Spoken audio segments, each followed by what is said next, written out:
E aí, pessoal, tudo bem com vocês? Tudo. Deixa eu ver aqui, Gustavo, Pierre, Levi, Sandro. Os amiguinhos estão dormindo? O que está acontecendo?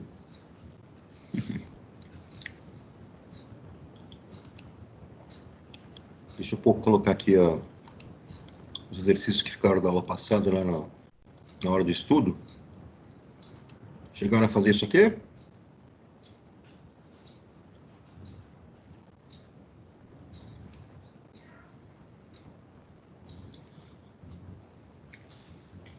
Aí na hora de estudo, na página 69. Vamos abrir lá, pessoal?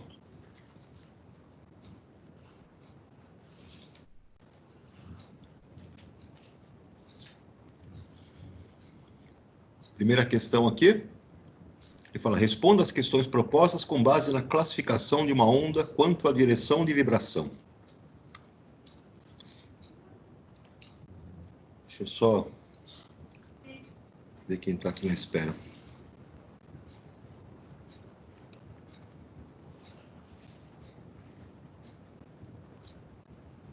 Boa tarde, Anderson. Boa tarde, professor. Então, voltando lá.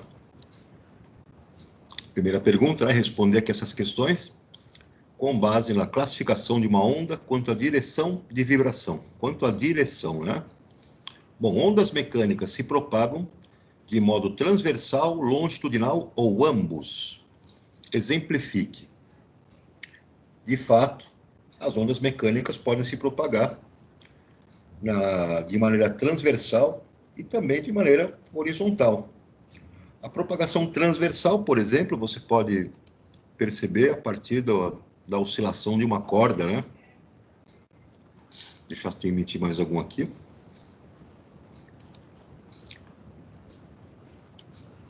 Então, a propagação transversal, você pode percebê-la acontecendo a partir, né, da oscilação de uma corda.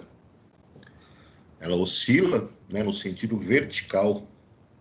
As cristas e vales, né, vão oscilando na direção vertical. Então, nós chamamos de propagação transversal. Transversal ao eixo, né? Ao eixo da direção em que a onda está se propagando, ao eixo que nós chamaremos de eixo horizontal. Já a propagação longitudinal, ela vai seguir, né, ao longo do eixo de propagação, se propagando, então, no sentido do eixo horizontal de propagação, e você vai ter uma oscilação como se fosse uma mola. Quando você prende uma mola em duas extremidades, e aí você comprime uma ponta dessa mola em uma das extremidades, solta, e aquela oscilação vai se propagando de maneira, né, longitudinal. No item B, ele pergunta, ondas eletromagnéticas se propagam de modo transversal, longitudinal ou de ambos os modos? Bom, as ondas eletromagnéticas têm a propagação transversal. O exemplo delas é a luz, né? Uma propagação transversal onde campos elétricos e campos magnéticos oscilam num sentido, né, vertical ao eixo de propagação.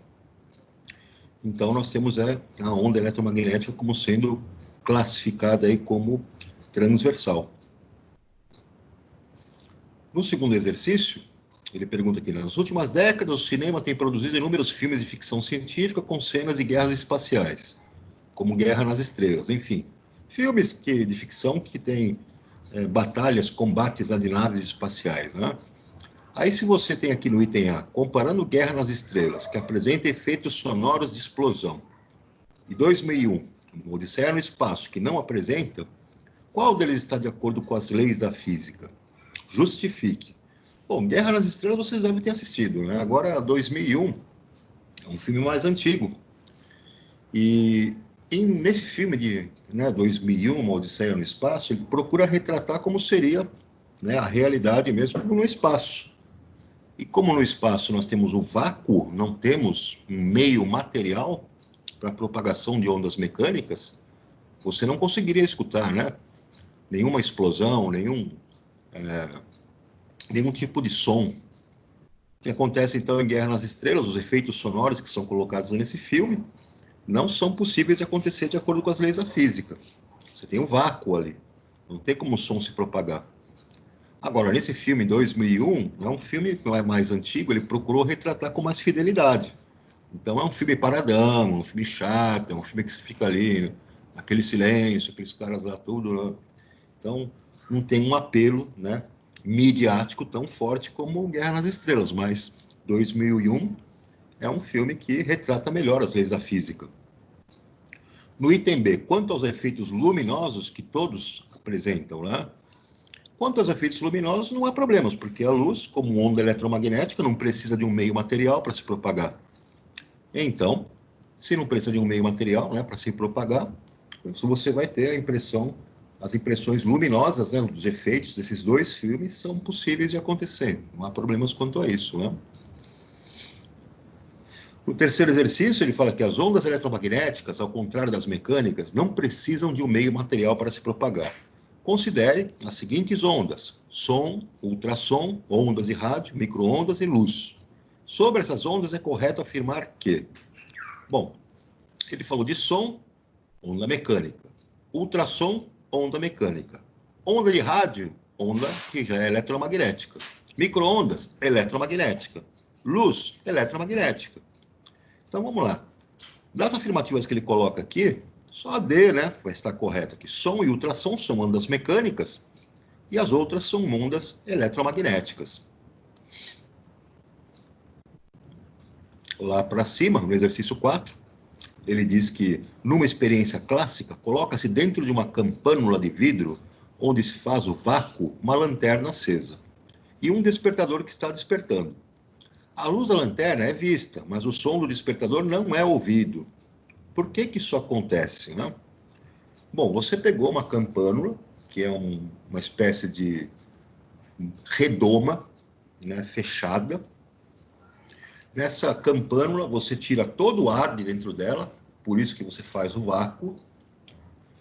E aí você põe um despertador e acende uma lanterna.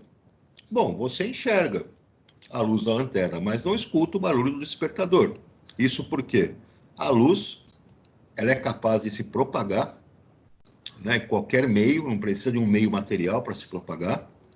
Então, no vácuo, a luz se propaga, então você enxerga a luz da lanterna. Agora, o despertador, você não vai ouvir nada, porque não tem ar dentro da campânula. E se não tem ar, você não tem um meio material para que haja propagação. Então, você não vai ouvir o som do despertador. Por essa razão, né? Onda eletromagnética, luz, não precisa de um meio material para se propagar, pode se propagar no vácuo. E o som não, o som precisa de um meio material, no caso o ar, para que haja propagação. Então a alternativa C é a que está correta aqui, tá? Dúvida aí, pessoal?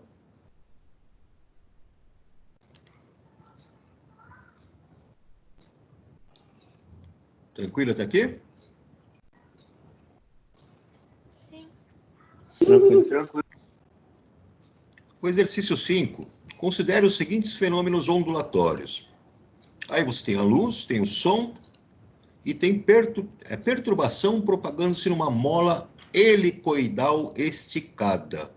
Mola helicoidal é aquela mola que vai fazendo uma espiral. É uma disposição helicoidal, como uma espiral. Podemos afirmar que, bom, tá aqui das afirmativas, né? Você vê que a luz é uma onda eletromagnética que se propaga de maneira transversal. O som é uma onda mecânica que vai ter uma propagação aí que pode ser considerada aí como longitudinal, porque eu tenho as compressões e descompressões do ar, né? Então, compressão, descompressão, compressão, descompressão, a partir de uma vibração. Então, as compressões e descompressões produzem a propagação de uma onda que segue no eixo de propagação. Segue de acordo com o seu eixo. Então, nós afirmamos que é uma onda longitudinal. E no caso da mola, se eu esticar uma mola helicoidal, eu tenho duas formas de propagação. Eu posso puxar uma ponta, comprimir e soltar, aí eu vou ter uma propagação longitudinal, ou eu posso puxar uma ponta para cima e soltar. A mola vai oscilar de maneira longitudinal, como se fosse uma corda. Então, a afirmativa correta aí vai ser a afirmativa B. Luz, né? Uma onda transversal, o som, uma onda longitudinal, e a mola pode se propagar tanto de forma transversal como longitudinal.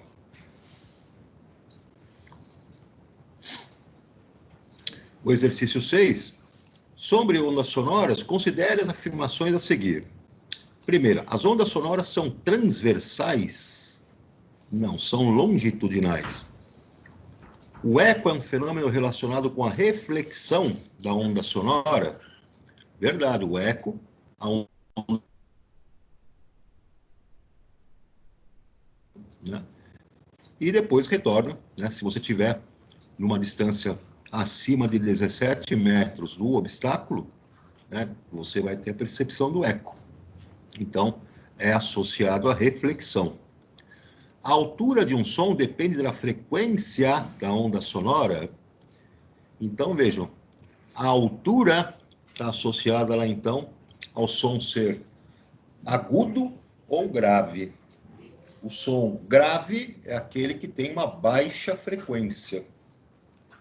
E o som agudo é aquele que tem uma alta frequência. O som agudo, né, então, está associado aí a nossa alta frequência, é um som alto, e o som grave, que está associado a uma baixa frequência, né, é um som baixo. Portanto, é verdade. Isso está associado, então, à frequência da onda sonora. Quanto maior a frequência da onda sonora, mais agudo é o som, mais alto é o som. Quanto menor a frequência sonora, mais baixo é o som, mais grave é o som. A alternativa E, então, está correta. Afirmativa 2 e 3.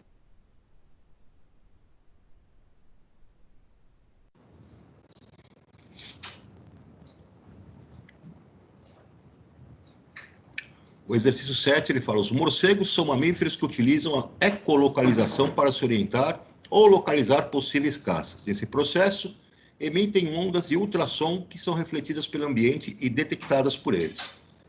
O tempo entre a emissão do ultrassom e a sua reflexão permite que detectem a distância entre eles em um obstáculo ou uma presa.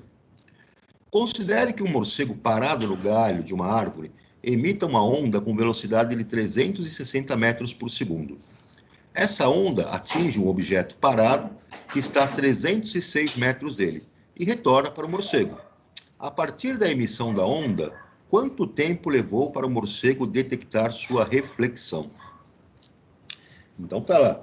Nós sabemos que a velocidade do som é a distância percorrida dividido pelo intervalo de tempo. No caso do eco, ele precisa então percorrer uma distância de ida e de volta com relação ao objeto, para que o morcego perceba o som que ele emitiu. Então, nós temos a fórmula da física, né? A fórmula básica, a velocidade é a variação do espaço, né? A distância percorrida dividido pelo tempo. Temos a velocidade da onda sonora que o morcego emitiu, 360. Temos a distância, ele está a 306 metros, né? E temos, então, como calcular aqui o nosso ΔT. No caso aqui, ele já ajustou, né, a nossa fórmula aqui do 360 igual a 306 sobre ΔS. Esse ΔS está errado aqui embaixo, né? Que ΔS, na verdade, aqui embaixo é ΔT, né? Eu faço uma multiplicação em cruz, né? E aí eu vou obter que o nosso ΔT vai ser igual a 306 dividido por 360. Então, o tempo de ida do som foi de 0,85 segundos. Agora, para perceber o eco, o som tem que ir, refletir e voltar.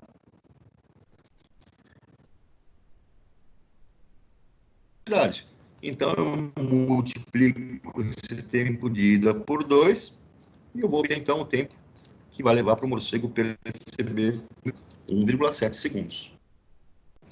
Tudo bem, pessoal?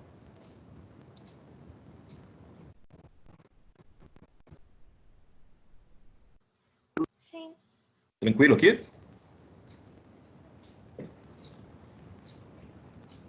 Então, seu microfone hoje...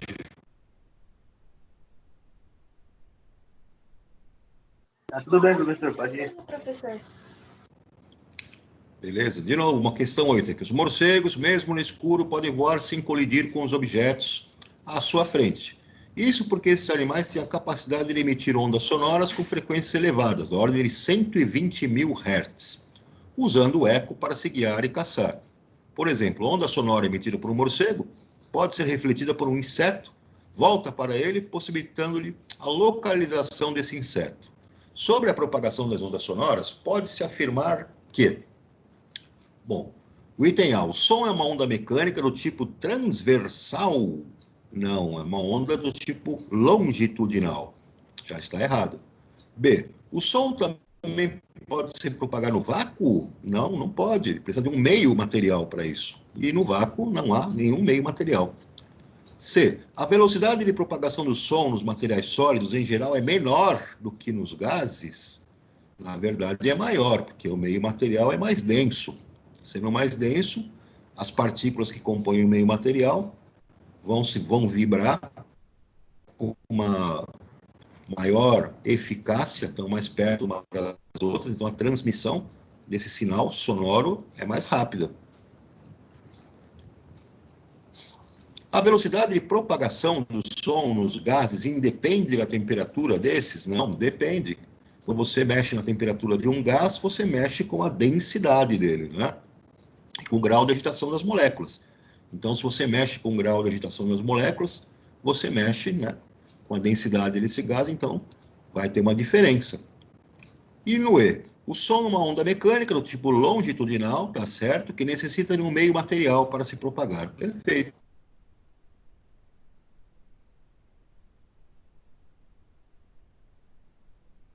Leia as frases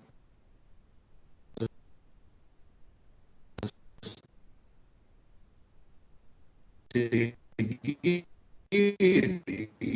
apertando o volume, você está mexendo, né, com aquela intensidade sonora que está associado à potência sonora, né, a intensidade sonora. Diminuir a frequência sonora de uma onda. Se você está mexendo na frequência, você vai estar mexendo na altura dessa onda, né? Você vai estar tornando o som mais agudo ou mais grave, mais alto ou mais baixo. C. Aumentar a amplitude da onda sonora. A amplitude da sonora está associada à intensidade sonora. É aí que você vai mexer lá no botãozinho de aumentar ou diminuir o volume, né? Esse volume sonoro está associado à intensidade sonora, que é a mexer na amplitude de onda. Entender, diferenciar uma mesma é a característica, né, que está associada a um instrumento que está produzindo. A onda sonora tem pequenas modificações, né, nos seus vales e entre as fases da infância e da adolescência. Isso está associado também à nossa altura sonora, ou seja, a frequência. Quando você tem a criança, as cordas vocais dela ainda estão em desenvolvimento, essas cordas vocais são um pouco mais finas, tem um outro padrão de vibração. Conforme a criança vai entrando na adolescência, vai se desenvolvendo, essas cordas vocais começam a ganhar mais, vamos dizer assim, começam a ficar mais grossas, né? Começam a ficar desenvolvidas, começa a ter um outro padrão de vibração, e nesse outro padrão, então, você vai ter uma voz um pouco mais grave, passando lá do agudo para o grave. Então, está mexendo com a altura sonora, está mexendo com a frequência. 10. Relacione as qualidades sonoras enumeradas com as suas respectivas propriedades sonoras. Então, está aqui, a altura sonora está associada à frequência, né? Sons graves e agudos. Intensidade sonora está associada à amplitude, né? Você tem ali sons que podem se chamar de fortes ou fracos, né? Alguma coisa que no nosso dia a dia nós somos em volume, né, sonoro. E o timbre está associado aos sons que têm suas características, né, peculiares, né, dependendo do instrumento. Aqui ele está falando que diferencia sons, né? De fato diferencia, porque cada instrumento produz, né, o som com as suas características. No exercício 11, ele diz aqui, observe a imagem e descreva os tipos de ondas que estão sendo utilizadas em cada um dos equipamentos. Então, aqui você percebe que tem luminárias, ele está marcando aqui as ondas saindo dessas luminárias, são ondas eletromagnéticas. Tem aqui um roteador produzindo ondas eletromagnéticas também. Tem um laptop produzindo ondas magnéticas também. Tem um rádio e um celular produzindo ondas eletromagnéticas. Tem aqui a janela entrando a luz solar produzindo ondas eletromagnéticas. Tem aqui o menino lá, parece que ele está com um laptop na mão também produzindo ondas eletromagnéticas. O rapaz com o celular produzindo ondas eletromagnéticas. As torres de transmissão de energia produzindo ondas eletromagnéticas. O aparelho aqui de TV produzindo ondas eletromagnéticas. As caixas de som produzindo ondas sonoras. Aqui, no fone de ouvido do rapaz, eu tenho a produção de ondas sonoras. Então, deu para localizar aí bastante, né? Fontes aí de ondas do tipo eletromagnéticas e sonoras. Leia atentamente o texto aqui no exercício 12. Cor, luz ou pigmento? Quando falamos de cores, é preciso distinguir entre cor, a cor, né, luz, e a cor pigmento. A cor luz é encontrada nos objetos que emitem luz, como monitores, lanternas, televisão. A cor pigmento é a cor das tintas.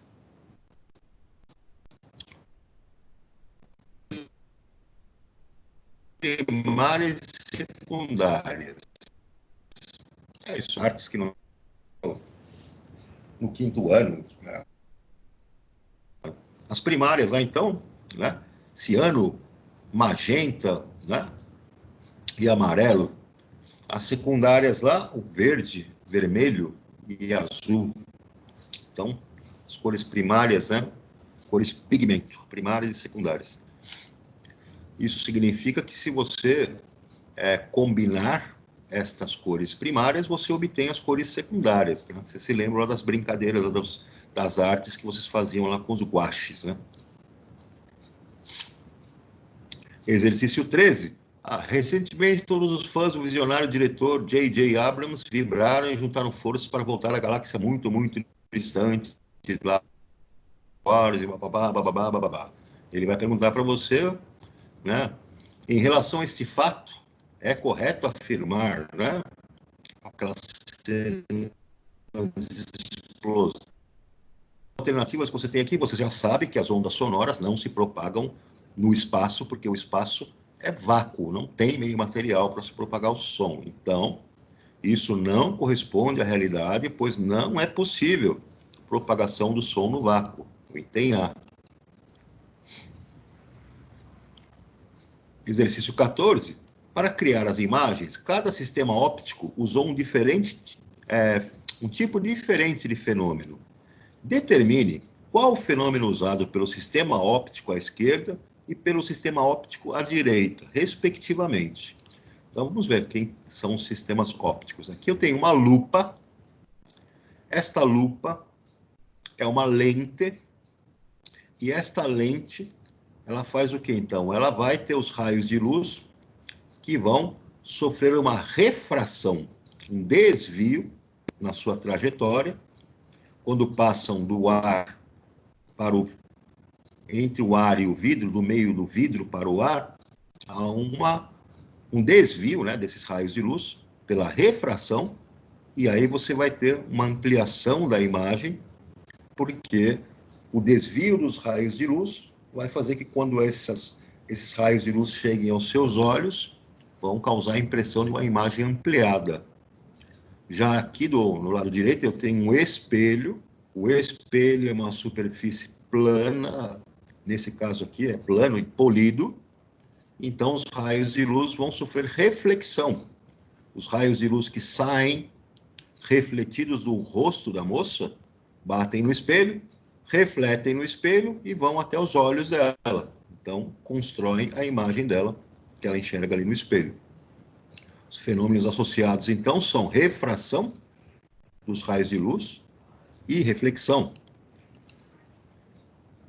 Tudo bem até aqui, pessoal?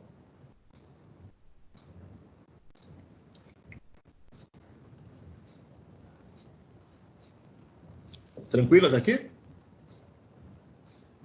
Sim. Exercício 15. Se o Sol está a uma distância de aproximadamente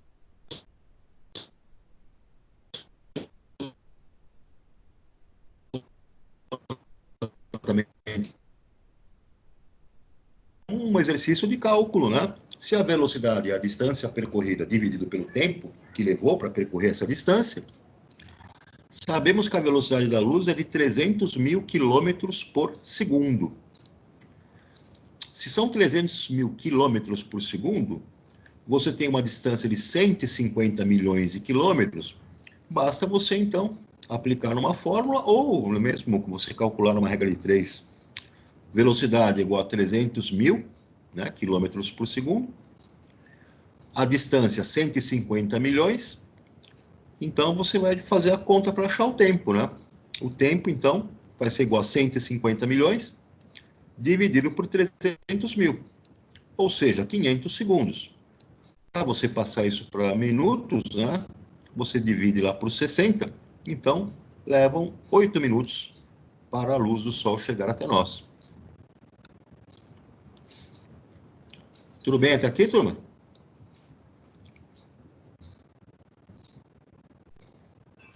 Sim. O exercício 16, cite algumas vantagens da fibra óptica em relação ao fios de cobre ou por satélite. Então, vejam, pessoal, tem algumas vantagens, tá? No caso aí da fibra óptica. Por quê? Se você comparar a fibra óptica com os cabos, né, os que são feitos com fios de cobre, a velocidade de transmissão, para começar, dos impulsos que são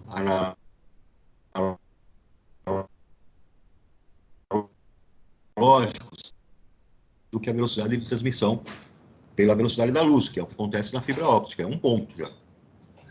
O segundo ponto é que os fios de cobre, eles causam uma perda, uma relativa perda de energia ao longo do caminho do sinal, que é um fenômeno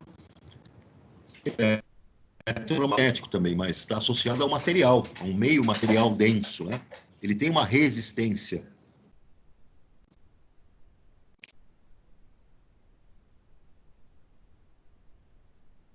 Com relação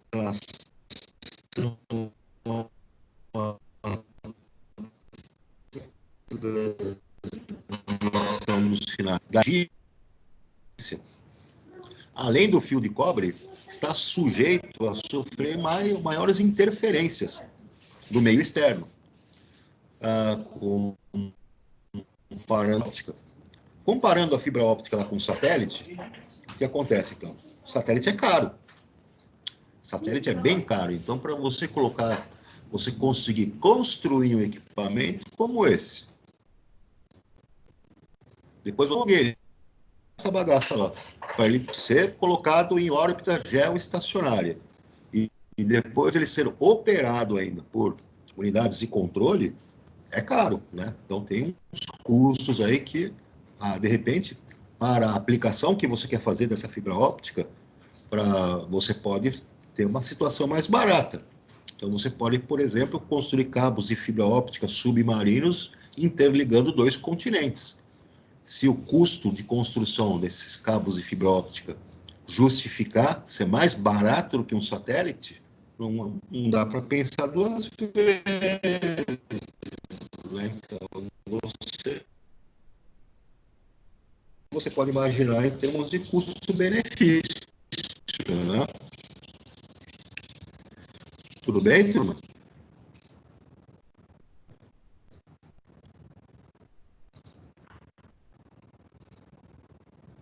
Exercício 17, então, utilizando os conceitos de propagação do calor, explique qual a diferença entre o aquecimento. ela pode acontecer nos três estados físicos, sólido, líquido e gasoso. A forma com que essa propagação de calor ocorre é de três maneiras. Uma primeira forma de propagação é por condução. Então, eu preciso, para que aconteça o processo de condução, um meio sólido. No meio sólido, então, o calor vai se propagar ao longo da extensão desse material. É como se você pegar uma barra de ferro e colocar no fogo. Você colocou a barra de ferro lá no fogo, a ponta da barra de ferro, o calor vai se propagando ao longo da barra até chegar na sua mão. Esse processo de condução de calor, né, o processo de transmissão por condução, então precisa ser um meio material sólido. Quando eu tenho meios que são líquidos ou gasosos, nós temos processos de transmissão de calor chamados de convecção. Então, à medida que eu tenho a movimentação do líquido ou do sólido ou do gasoso, do gás, eu tenho a transmissão de calor para um outro corpo. Então, você pode perceber isso quando você coloca a mão numa fonte que emite vapor, por exemplo. Na sua mão, vai transferindo calor para a sua mão. Um outro exemplo é quando você está andando de carro e coloca a mão para fora, aquele vento que bate na sua mão te causa uma sensação de frio na mão, né? Essa sensação de frio é porque aquele vento que está se movimentando, passando, está tirando o calor da sua mão através da transferência de calor por convecção. E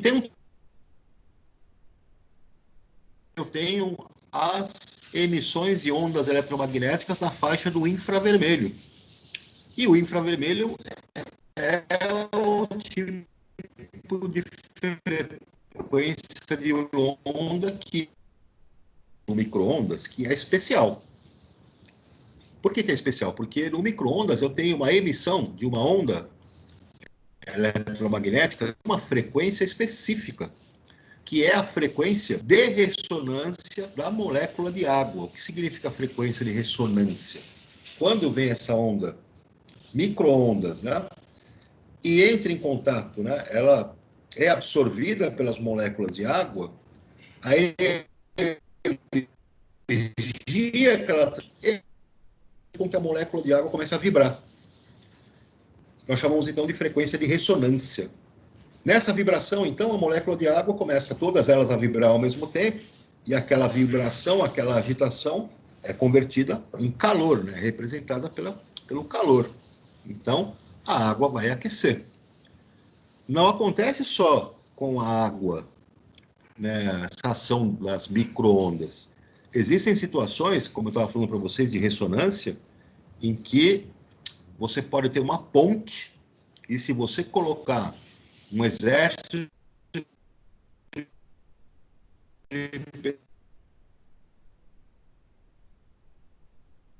da ponte ao mesmo tempo, de maneira sincronizada, fazendo com que se crie uma onda mecânica que entra na frequência de ressonância do material que é construído a onda, ela começa também a entrar em vibração, de forma que a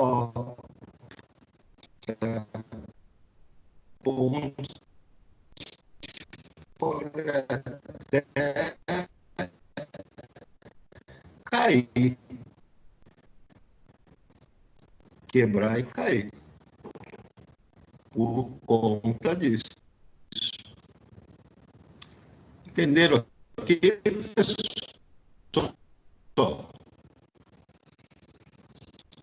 Entendendo, professor. Vocês estão aí ainda? Não, Alô? professor. Alô? Xia, eu estou falando sozinho. As magnéticas, como a luz visível e as ondas de rádio viajam em linha reta, em um meio homogêneo. Então, as ondas de rádio emitidas na região litorânea do Brasil não alcançariam a região amazônica do Brasil por causa da curvatura da Terra. Entretanto, sabemos que é possível transmitir ondas de rádio entre localidades devido à ionosfera. Muito bem. Com a ajuda da ionosfera, a transmissão de ondas planas entre o litoral do Brasil e a região amazônica é possível por meio do quê? Então, primeiro, pessoal, a ionosfera vai ser uma região ali que eu tenho uma situação estável quanto a emissões de radiações provenientes lá de raios cósmicos, provenientes lá de ventos solares. Então, eu não vou ter interferência nessas ondas sonoras. Portanto, eu tenho que colocar o meu satélite geoestacionário nessa região de ionosfera, que é uma região que vai receber essas ondas sonoras que vão ser emitidas lá pela superfície do planeta, sem que hajam interferências. E também que os equipamentos de recepção e transmissão desses satélites também não sofram interferências de raios cósmicos, ventos solares, partículas, né, elétricas carregadas, né, que podem produzir ionizações nessa região. Então, essas ondas sonoras são produzidas lá através de um sinal, num emissor, né, desse sinal eletromagnético, na superfície do planeta, lá no litoral, né, do país. Elas vão ser direcionadas até o satélite vai captar essas ondas e vai fazer uma reflexão, né? Ele reflete essas ondas na direção do local onde ele quer, né, produzir um sinal, no caso a região amazônica, e lá na região amazônica eles captam esse sinal, decodificam e transformam, né, esse sinal aí num sinal sonoro, um sinal luminoso, de vídeo, enfim. Aí você tem uma conversão desse sinal para aquilo que te interessa. Então você tem uma reflexão das ondas sonoras. No exercício 19, ele fala aqui na figura, um prisma de vidro recebeu um raio de luz branca. O raio de luz branca é formado por vários raios de luz de cores diferentes. No prisma, esses raios são separados porque cada um sofre um desvio diferente. Cada um sofre uma refração que vai desviá-los em maior ou menor grau. Pode-se provar que quanto maior o desvio da luz ao passar pelo prisma, menos a velocidade da luz no vidro. Qual a cor da luz que possui maior velocidade no vidro? Então vejam, pessoal, quando eu tenho aqui o raio de luz, né, a luz branca incidindo, solar, quando ela atravessa o prisma, ela começa a sofrer aqui a refração, os desvios, né, desse raio de luz. Como a luz branca é composta por radiações monocromáticas, são ondas de diferentes frequências, o que vai acontecer? Cada uma com uma frequência diferente e com o mesmo comprimento com a mesma velocidade, estamos aqui dentro, mude. Então, cada uma vai viajar com uma velocidade diferente quando sofrer a refração. Quem sofre menos refração vai sair com menos desvio. Quem sofre mais refração vai sair com maior. E aí nós percebemos que quem está sofrendo menos refração, menos desvio, está mantendo uma velocidade maior. Quem está sofrendo mais desvio, mais refração, vai ter uma velocidade de propagação menor dentro do vidro. Então aqui ele está marcando para nós esse vermelho, né? É indicado aqui, não tem tudo aqui, umas cores esquisitas, né? Mas vejam que o vermelho é o que sofre menos refração. Por sofrer menos refração, então, ele está viajando dentro do vidro, sofrendo, né, menor refração e saindo, né? Dentro do vidro ele está com uma velocidade maior. Mas quando sai, né, ele vai voltar a ter a velocidade da luz, mas ele já sai numa posição diferente. E vejam que o violeta é o que sofre maior refração. Violeta sofre maior refração, né? Portanto, ele está viajando numa velocidade aqui dentro do prisma que é menor, então a refração nele é maior e ele vai sair aqui mais embaixo. É por isso, pessoal, que quando eu tenho o pôr do sol, eu enxergo o horizonte vermelho.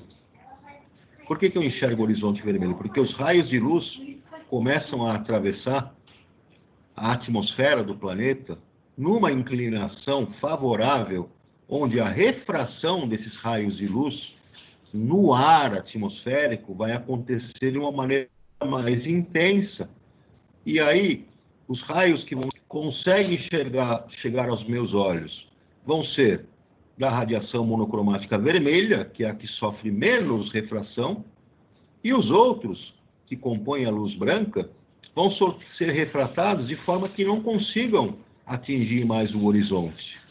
Então, enxergo o horizonte vermelho, tanto no pôr do sol quanto no amanhecer. Isso acontece porque a camada de gases que eu tenho para que a luz solar atravesse fica mais, vamos dizer assim, intensa, mais grossa, mais extensa, mais espessa.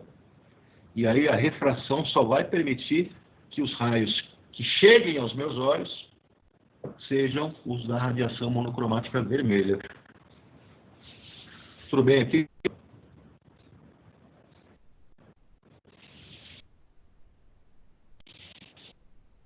Tranquilo?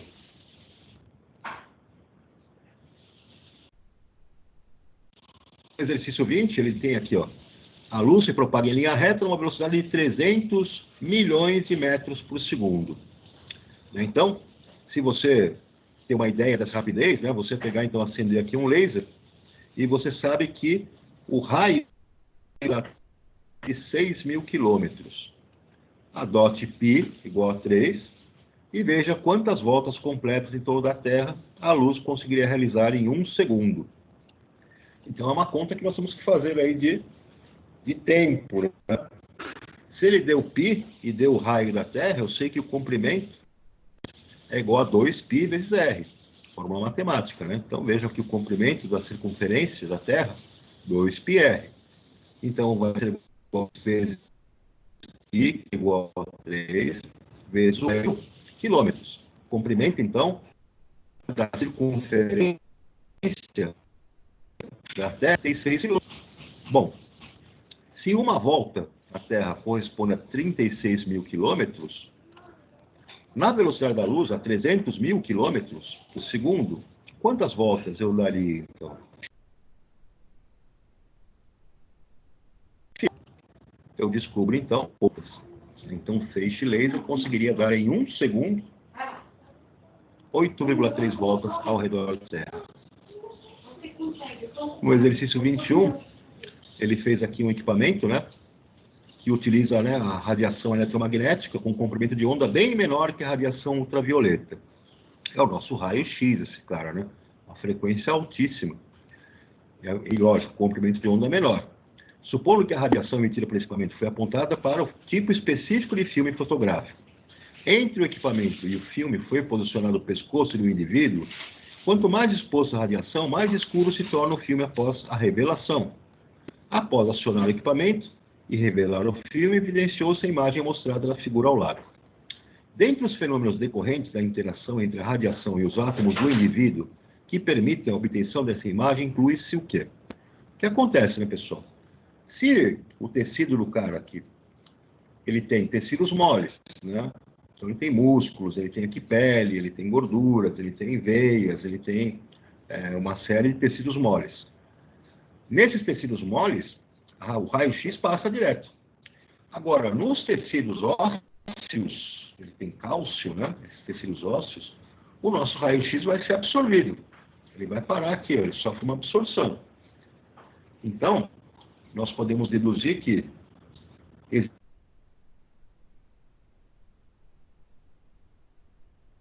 tipos de átomos. Quando eu coloco o filme fotográfico aqui, ele vai ficar escuro, onde os raios X passaram batido, né?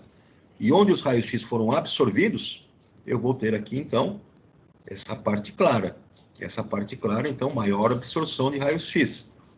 Isso identifica, então, toda a parte óssea, tecidos ósseos, que tecidos ósseos nós sabemos que contém cálcio. Portanto, alternativa B. Dúvida aí, turma? Não. Tranquilo até aqui? Sim. Bom, amanhã vence o prazo lá para a prova, então, se não fizer, amanhã já era, hein? Não deixem, não percam essa provinha. Certo, pessoal? Certo. Certo. Beleza, então.